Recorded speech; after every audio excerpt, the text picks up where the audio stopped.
Hello, my friends. It's time once again to talk about some vintage t-shirts. I know most of the time I'm doing military, but this time I want to talk about some vintage t-shirts that have come in just this past week or so. And I know a lot of younger people are really into t-shirts from the 90s.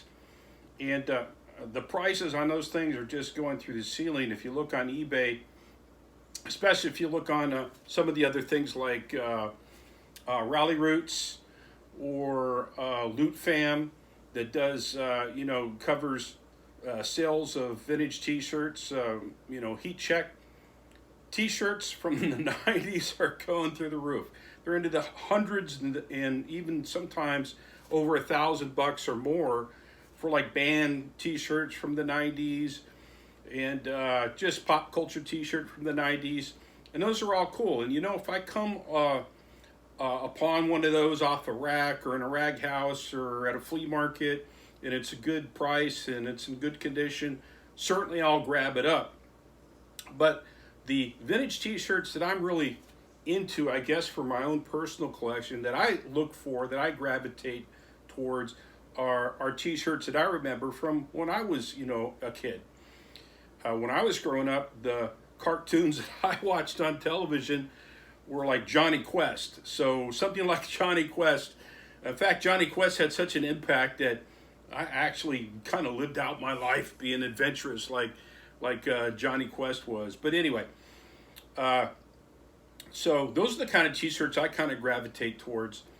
And of course, you're not going to get as much money for those, with some exceptions.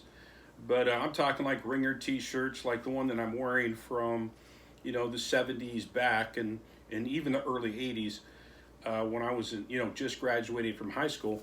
But that's kind of the things that I focused on. So the first t-shirt that I wanted to cover was this one that I'm wearing. I showed this in a couple videos ago.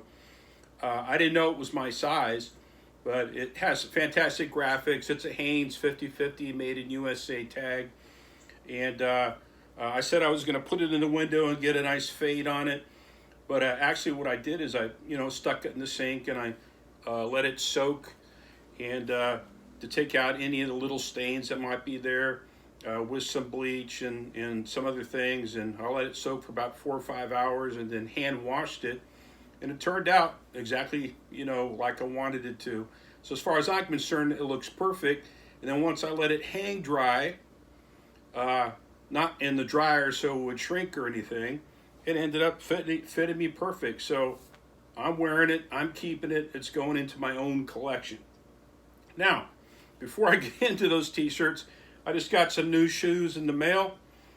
I'm a runner, as you probably know from some of my other videos. It's one of my other passions is running. I run every day. And I just got my new Brooks in the mail. These things are fantastic. Look at that style. I mean, that is cool.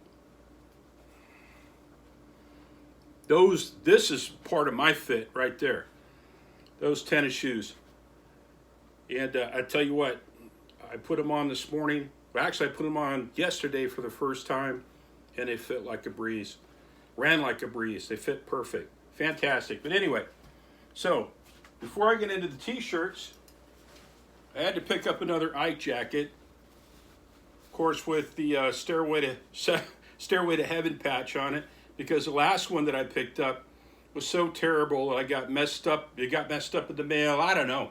But according to the person that sold to me, it was in pretty good condition. Then I got it, and it was just, full of holes that you could put your finger through. And it was a 7th. I was looking for the 7th. So I had, after I got it, it was lousy. So I had to find me a good one, and I got one in the mail. And just recently came in yesterday, and it's in fantastic condition. So now I'm happy that I have a good Ike Jacket with this patch, which is what I was looking for. So my collection has been redeemed. Next, check this out. Jasper Wildcats. It's a school t-shirt. I just love the graphics. It's in really, really good condition. Springfoot, made in USA. I don't know if anybody's familiar with the Springfoot tag. Give you a little close up there so you can take a look at it. It is a size small. but I don't care. I love the graphics on it. I didn't care that it was a size small. I got it for a good price, and I snatched it up. So that came in. Next one. Another cool school T-shirt, physical education, Shepherd College, 1972, and it's on the Velveteen tag. Most people have seen the Velveteen tag. Pretty cool T-shirt. Those will be for sale. This one I thought was really cool. This is a Ringer tee. Oklahoma has great Native American graphics on it. That just screams Americana right there. This is kind of a new tag that I haven't seen before, but it's on the diamond tag, made in USA, of course.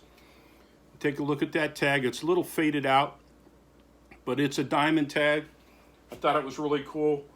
I might have to keep this one instead of, listing it and selling it, but I haven't decided yet. And then the last T-shirt I want to talk about on this short little vlog is this Hawaiian souvenir T-shirt.